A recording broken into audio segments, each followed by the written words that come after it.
1984 он Англи улс.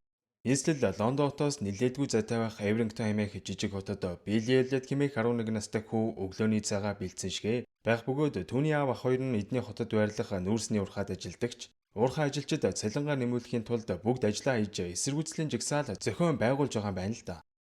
Эдний аав ах хоёр нь жигсаалд байнга оролцож байгаа бөгөөд Билигийн ах Тони жигсаалыг удирдах байгаа зохион байгуулагчдын нэг юм гинэ. Аав ах хоёр нь өдөр болгон жигсаалд оролцоод завгүй байгаа учраас Билли хүү маань Алцхаймерын өвчтөе эмээгээ асарч тордон өдрийг өнгөрөв. Ахыгаа эзгүүд манай хүү ахыхаа пенснуудыг сонсон өдөржингөө бүжгэлж цагийг өнгөрөөх дуртай нэгэн. Гэвч ах нь пенснууд нь хүрлээ гэж дүүгээ хараан загинж байгаа нь гаслантай. Манай хүү зөвхөн бүжгээр зогсохгүй талигаа жижигээ тоглодог байсан төгөлдөр хурыг сонирхон хаяданыг хөгжим дарах гэхэд аав нь уурлаж чи дэмий мордож байхаар боксдоо л анхаар гэж хүүгээ зэмлж байгаа л харагдана. Билли маань хотынхоо боксинг секцэнд явдаг өгөөд манай хүний сайн найз Майкл ч мөн боксинг секцэнд явдагч бокс хитрхи амар санагдаад байдаг тул бэлтгэлдээ орохгүй л гэж явж байна. Манай хүчээс боксдоо тиймч дуртай биш. Аавынхаа шахалтаар явдаг гэхүү дээ. Угаасаа ч тэгээд эдний жижигхэн хотод боксинг секцнээс өөр явчих олигтой сургалт дугуулan байхгүй болохоор аргач гомдөө. Гэтэл нэг өдөр эдний зааланд хадагтай Сандра баахан охид дагуулсаар балетийн сургалтаа нээх гээд ороод ирнэ. Заал нь яг хажуугийн жижигхэн танхимыг түрээсэлж байгаа юм гин. Манай хүүд энэ бүхэн их л сонирхолтой санагдсан ч бэлтгэлээ ихээр ринг руу гарсан ч манай хүн үнэхээр авьяасгүй мүү эсвэл энэ спортод дургу болоод ч тэрүү өрсөлдөгчдөө ганц хуйлаал унжих жишээ нь. Хүүг арын зогссон аавынх нь урамч хугараал явчихна. Багш нь Билли тандан чи манай секцэнд яваад сар боллоо. Яагаад өрсөлдөгчөө ганцж цохиж чадахгүй байгаа юм бэ? Зөв цохиж суртлаа заалнаас явахгүй шүү. Цохилдоо давтаж байгаад явахдаа энэ түлхүүрийг Сандра өгч төгчөөр гээл гараал явлаа. Билли маань овоо хэдэн цаг цохилдоо давтаж байгаад Сандра багшид түлхүүрөө өгөх гээд ортол Сандрагийн охин Даби манай үнийг хамт бүжиглээж л гэж явж байна. Манай хүн ч нэг ботолгүй дунд нь ороод дуурайгаад хэд хөдөлтөл Сандра өгч түүнийг анзааран хөл гарыг нь базаж үтснэ. Шүрмэс сайтай чанхөлтой юм гэж алив мэ гэснээ балетийн балерина зээлүүлд юм да. За ингээд балетийн сургалтанд анх удаа сууж үзсэн хүү маань гэрлүүг алхаж явтал Сандра багш таарснаа. Дараа 7 хоногоос төлбөрөө авчраарай л гэж явж байна. Тэгэхээр нь манай хүү Сандра огшоо би балет чин болох гээгүй зүгээр л сонирхож үзсэн юм. Гэхэд чи их л дуртай бүжгэлж байсан да гэж хэлэл явж чадна. Нэг өдөр Билли маань эмээгээ дагуулсан ээжийнхээ шарил руу алхаж явах замд түүний эмээ залуудаа бүжиглэх ямар дуртай байснаа хэлж хэрвээ хичээсэн бол мэрэгжлийн бүжигчин болох байсан гэдгээ хэлсэн нь манай хүүд нэг зүйлийг бодуулах шиг л болдог. Хичээл рүүгээ явж явах замд Даби таарснаа. Ээж чамайг төрөлхийн авьяастай гэд магтаад байлээ. Сургалтандаа ирнэ үстэй. Гэхэд манай хүү эргэлзэж байгаагаа хэлэхэд Даби "Гүй эрэгтэй хүүхдэд бүжиглэх дуртай байна гэдэг муу зүйл биш шүү дээ. Тэглээгээд ижил хүстэн гэсэн үг биш штэ" гэж хэлэх ба ер нь 1980-ад оны Англид ирчүүд балетээр хичээллэх нь хитрхи эмгтээлэг. Ижил хүстнүүдийн сонирхдаг зүйл гэсэн үзэл их байж л дээ. Хэдий Билли маань эргэлзэж байсан ч яалтчгүй бүжиглэх дуртай болохоор боксинг секцнийхаа хүүхдүүдийг тарсны дараа Сандра багшийн сургалт руу яваал орно.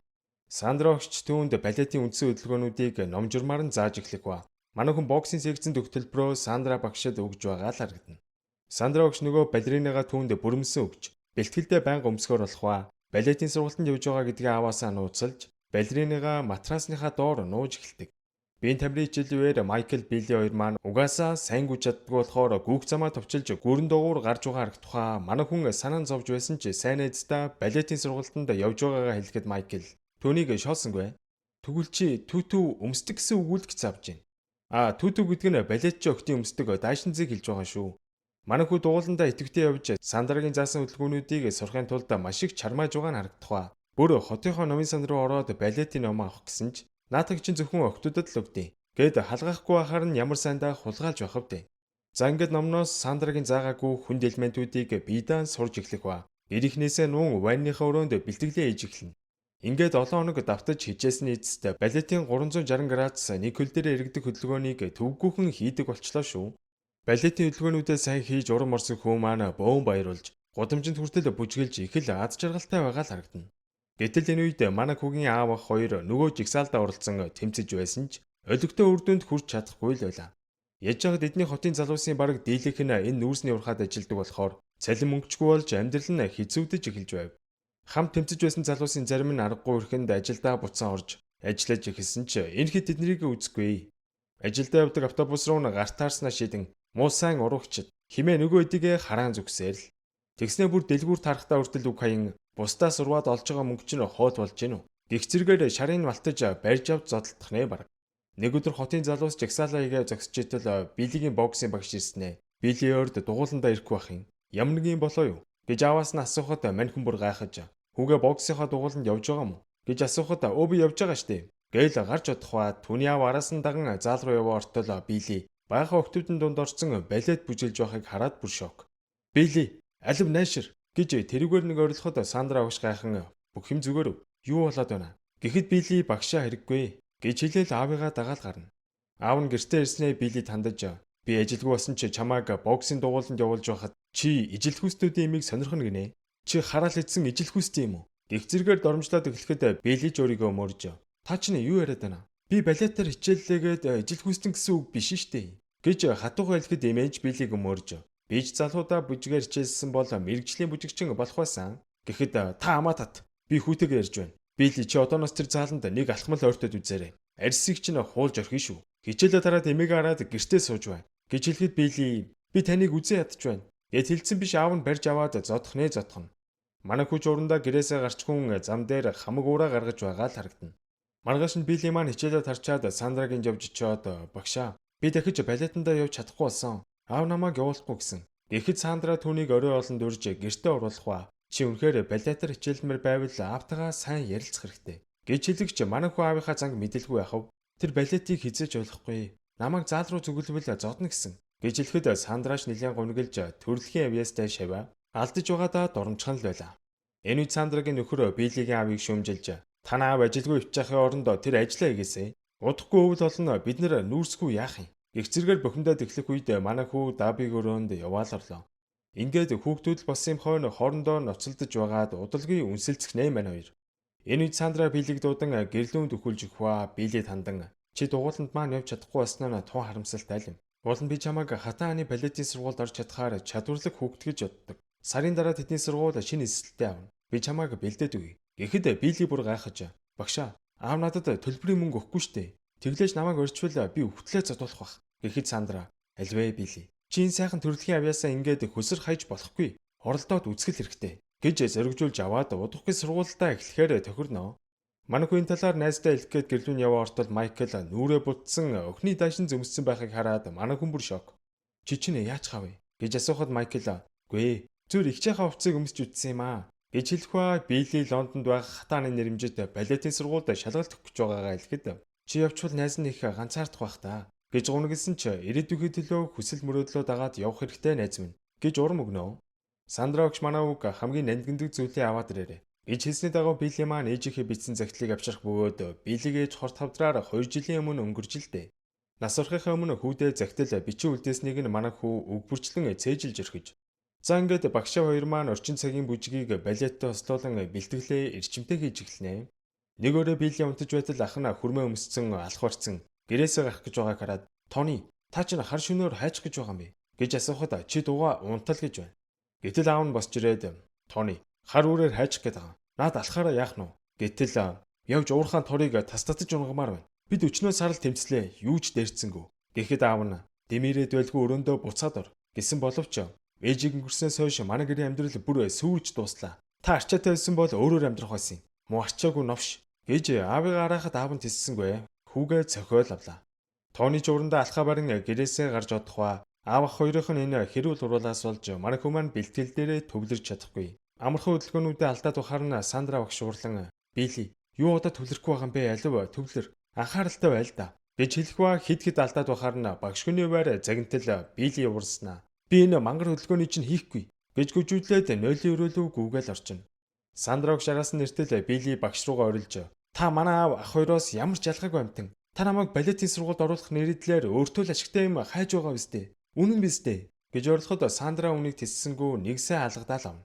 За ингээд мань хоёр хоёулаа л хэлсэн үг хийсэн үйлдэлтэй гэмшин бие биенээсээ уучлалт хоорондоо тэрвэрлэх ба буцаад заал руугаа орон бэлтгэлээ үргэлжлүүлэн хийж эхэлнэ. Бэлтгэлээ тарчаад явах замдаа Сандра балетын хамгийн алдартай бүтээл болох Хунтнуурын түүхийг ярьж өгч гунигтай төгсгөлтэй учир Биллид төдийлөн таалагдсангүй. Багшаа хоёр маань бэлтгэлээ хийн овоо эдэн 7 хоног өнгөрж Биллийн маань овоо зөвшөрж балетын анхан шатны чадруудыг бүгдийг эзэмссэн байлаа. Ингээд шалгалтын яг өмнөх өдөр Даби түүнтэй уулзсан "Ээж чамайг үнэхээр мондөг байгаа гэж байнга л магтах юм. Чамайг Лондон явчихаараа санах бах та" гэд манай хүүд сайн болцсон юм шиг байгаа. Тэгснээ чи намайг сонирхдаг уу? Намайг эмэгтэй хүний нүдээр хардаг уу? Гэж авчийн золигч нь. Билли маань ийм зүйл сонссондоо сандарч үгүй ээ. Тэгж бодож байгаагүй юм байна. Гэж хэлээл ичингүүрэн гарч одлоо. Энэ үед жагсагчд болон цагдаа нарын хоорондын тэмцэл хурцтаж жагсагчдыг эхнээс нь баривчилж эхлэх ба жагсаалыг удирдах байсан Биллийн ах Тони цагдаа нараас зугтан тэр хаваарныг гүйсэн боловч хаа олдох вэ? Цагдаа нарт баригдан цус нүжөө гартал зодуулж байгаад удалгүй ачигдаал явчихна. Энэ бүхнийг харж зогссон Билли хэдий ахтаа тусламар байсан ч юу ч хийж чадахгүй нь гаслантай. Ахын шоронд орчоод байхад Билли маань яаж Лондон руу явах вэ? Шалгалтаа өгч чадахгүй гэдгээ Сандра руу залгаан хэлтэл Сандра биш Даби утсаа авснаа шууд салгаж орхино. За ингээд шүүх хурал болж Билли автагаа нэлээд хэдэн цаг шүүх хурал дээр сууж байгаад арайгч Тониг суллуулж дөнгөх үед Сандра багш маань Биллиг Лондон руу авч явахаар хүлээсэн боловч тэр ирсэнгүй. Сандра багш тэр дороо гэрлүүн яваачтал маньгурав дөнгөж ирж байна. Билигийн ав Сандраа гэртээ урьж оруулаад та ямар хэрэгээр ирвдэ гэж асуухад Сандра өмнөө хэлэн Билли өнөөдөр надтай Лондон руу явж Хатан хааны балетын сургуульд шалгалт өгөх байсан. Гэтэл ирсэнгүй. Юу болсон юм бэ? Гэж асуухад энэ бүхнийг сонссон Тони дүрсгийн уурлаж юу? Балета. Билли балетаар хичээлээд байгаа юм уу? Билли чи хараал ийдсэн ижил хүүстэн болчоо юу? Энд төр гэхэд Сандра огш бухимдан Билли төрөлхийн авьяастай мундаг хүн шүү. Тэр мундаг балетчин болж чадна. Гэт хэлсэн биш Тони улам уурлан чи муу заван авгаа. Миний дүүг битгий заван юмд уруудтаад бай. Гэх зэргээр Сандра руу дайрж Биллиг дахиж балетаар хичээлвэл алан тална гэж сүрдүүлж байгаа л харагдана. За ингээд хэдэн сарын дараа Крисмас болж цас орон хүүдэрж эхлэх ба хотынхон нүүрсний урхаа ажилчдаггүй болохоор төлөх нүүрсчгүй болж аргагүй өрхөнд Биллигийн ээжийн төгөлдөр хуурыг эвдэж байгаа л харагдана. Мэдээж Биллигийн хувьд энэ бүхнийг харахад хэцүү байгаа нь ойлгомжтой. Төгөлдөр хуурын модоор 100 галлан суух ба эхнэрийнхээ хайртай өгчмийг эвдэлж төлөн сууж байгаадаа гутарсан Биллигийн ав асгаран уйлж эхлэх нь өрөвдөлтэй. Зул сарын орой манай хүү гэрээсээ гарч Майклтай уулзахад өнөөх нь аавынхаа пивнээс аваад ирсэн. Манай хоёр пив хуваажуунга өр зүрийн зүйлс ярилцаж байтал Биллигийн гар дааран чичиж байгааг Майкл хараад шууд л өөртөө хэлснэ. Манай хүүг хацар дээр нь үнсээд авдیں۔ Да. Билли энэ үед л ганц сайн найз нь ижил хүстэй юм байна гэдгийг мэдсэн ч тэр найз руугаа ууралсангүй. Би эрэгтэй хүн сонирхдгүй штэ. Гэхдээ чамайг ийм гэдгийг чинь би хинтчлэхгүй гэж найзаагаа тавьшруулна. За ингээд манай хоёр заал руу нууцаар явж ороод Майклийн асуугаад байсан балетын түүтүүг өмсөлж үзүүлэх ба балетын зарим хөдөлгөөнийг зааж өгнө. Энэ үед Биллигийн аав боксing багш энтергээд хотын залуус бас л пип барьсан алхалдаж байтал заалны гэрэл асаалттай байгааг хараад боксing багш маань шагаагаа артал Билли явахыг хараад аавыг нь дуудаад оруулаад ирнэ. Энэ үед Майкл балетын түүтүү өмссөн. Манай хүү бүжгэлсэн байхыг хараад аав нь бүр гайхан. Юу болоод байгааг асуухад энэ удаад Билли ямар ч хариу өгсөнгүй. Харин балет бүжгэлж бүх зүрх сэтгэлээ гарган хөдөлгөөнүүдэд хийн аавд харуулхад энэ бүхнийг харж сочирдсан аав нь гараал гүйжлээ. Нүдэндээ нулимс туслуулсан аав нь уурсандаа биш харин хүүгийнхээ энэх авьяасыг нь үлээ шойж хүүгээ ойлгоогүйдээ өөртөө гомдон уйлж байгаа нь энэ юм байна л да. Тэр дөрөв Сандра дээр очин Хатан хааны балетын сургуулийн дараагийн шалгалт хизээ болохыг асуухад Сандра бүх зүйлийг түүнд тайлбарлаж сарын дараа бас нэг шалгалт болох тухай хэлж өгдөг. За ингээд Биллигийн аав хүүгээ балетын сургуульд оруулахын тулд мөнгө олох хэрэгтэйгээ ухамсарлан эсэргүүцэд байсан уурхадаа буцсан ажилд орохоор очлоо.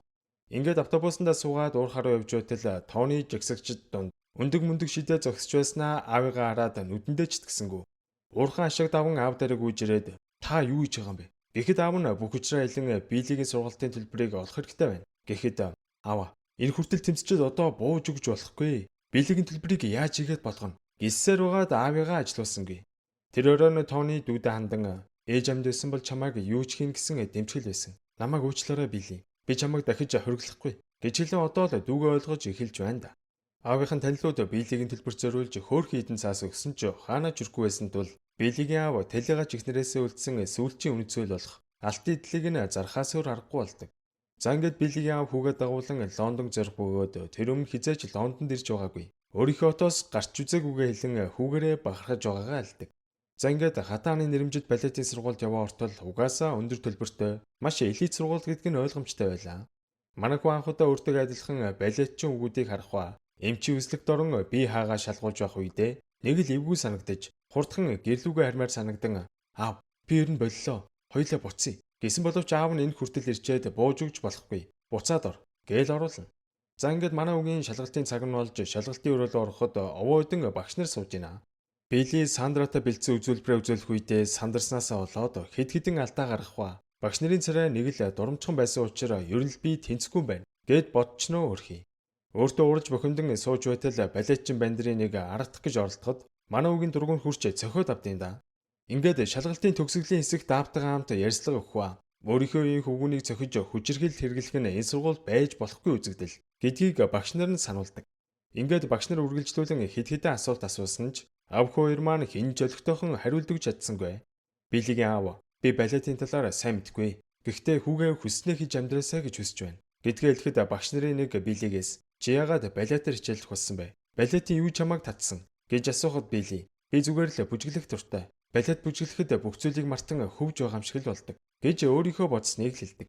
За ингээд удахгүй хариугч нь шуудангаар явуулъя гэж хэлээд аав хоёрыг маань гаргах ба Билли маань өдөржин шөнжин сургуулийн хариу хүлээн арай гэж л тисч байлаа. Яаж яхад хотын ахагч нар Билигээс нөгөө сургуулийн хариуч нь яасан ирсэн үү гэж байн асуух нь бүр дарамттай байлаа. За ингээд 7 хоногийн дараа хариу нэрх ба Билли маань захидлыг уншичаад дээрээ тэрэн суугаад ухаарна. Гэрийнхэн нь заа тэнцээгүй юм байна гэж бодсон боловч манай хүү тэнцсэн баяртай мэдээд дуулгана. Билигийн аав бөөн баярлуулж энэ мэдээг найзуудтайгаа хуваалцахаар бар руу яваад ортол тэрхэд урваацсан сууж байх ба жагсагчдын тэмцэл амжилтгүй болж бүгд уцаад баг цалинтаагаар уурхай ажилдаа орохоор болж байгаа юм гинэ. Лондон руу явахаас өмнө Билли Сандра багштайгаа уулзсан хийсэн бүхэнд нь баярлаа гэж хэлэхэд Сандра түүнд амжилт хүсч хунт нуурын гол дүр болохыг ерөөн явуулнаа. Манай хүү эмээгээ тэрвэрж аваад аав ах хоёртойгоо салах ёсгийн Лондон хотын зүг явж одноо. За ингээд энэ бүх үйл явдлаас 14 жилийн дараа Билигийн аав ах хоёр Билигийн тоглолтыг үзэхээр Лондонгийн хамгийн том театрт ирсэн байлаа. Гэтэл Майкл ч бас найзынхаа тоглолтыг үзэхээр ирсэн байх ба тэр одоо нөхөртэй болж өөрийгөө эмэгтэй хүн гэж дууддаг басныг хараад манай хоёр нэлээд гайхсан ч энийгээ л өнгөрлөө. Энэ үед хөшиг нээдэн хунт нуур балет эхлэх ба гол дүр нь мэдээж манай Билли. Хүүгээ үзэн сууж буй Билигийн аав түүнээр маш их бахархаж нүдэнд нь нулимс цэлгэнж байгаа л харагдана. За энэ хүрээд кино маань өндөрлж байна. Дараагийн бичлэгээрээ иргэн уулзцгаая guys.